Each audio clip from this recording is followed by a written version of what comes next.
You know the photo. 6 Marines raising the flag over Iwo Jima. It's etched into history. A symbol and a moment frozen in time, much like this photo behind me. But that photo hides a story most people don't want to hear. One of those men didn't come home a hero. Not really. His name was Iron Hayes. And he was a Pima Indian from Arizona, Glia River Reservation. A place of dirt, heat, and quiet strength. Ira grew up poor but proud. A kid who knows hard work, farming, living off the land. The kind of place where you learn early what it means to survive. When World War II came, Ira didn't hesitate. He enlisted into the Marine Corps in 1942, not because he wanted glory, because he believed it was the right thing to do. To fight, to protect, and to stand tall, even if the world was against him.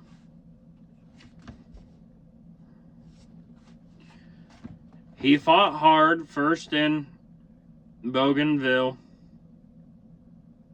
a brutal jungle hellhole, then the nightmare of Iwo Jima. Iwo Jima was more than a battle. It was a meat grinder. Fire everywhere, smoke so thick you couldn't see your hand in front of your face. Men dying by the second. 5 days in on that volcanic mountain called Suribachi, Ira was one of the 6 Marines who raised the second flag, the one the world saw.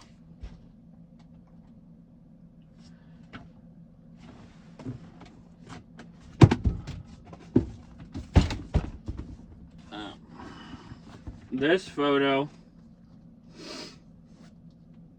it became a legend overnight because back on the island, his friends were still fighting. Many didn't get to live to see that flag raised. And when Ira came home, the war didn't end for him. America needed heroes, so they made Ira a hero. Put him on tours in front of cameras, told him to smile, to wave, to sell war bonds. But Ira's heart was still with the men buried in the black sands. The ghost of Iwo Jima haunted him. PTSD? They didn't call it that back then. They just called it shell shock or ignored it completely. Ira drank to dull the pain, to forget all the horror. He got arrested a few times for public intoxication, not because he was a troublemaker, but because he was broken. And he spoke the truth even when no one wanted to hear it. How can I feel like a hero when my buddies are all dead?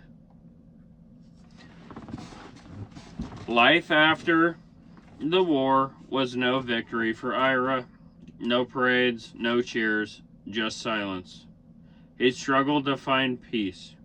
He returned to the Glia Reservation, but home didn't feel like home anymore.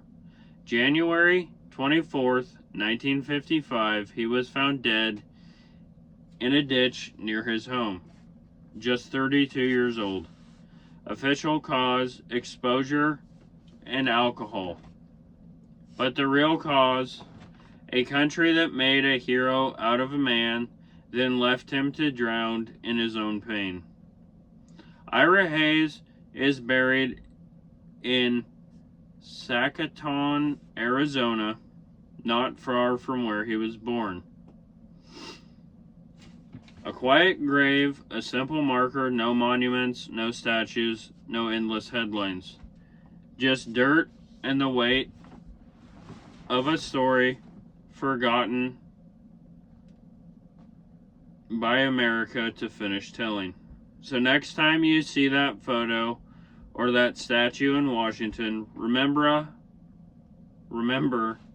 Ira Hayes, the man who raised the flag, the man who carried the war long after the guns fell silent.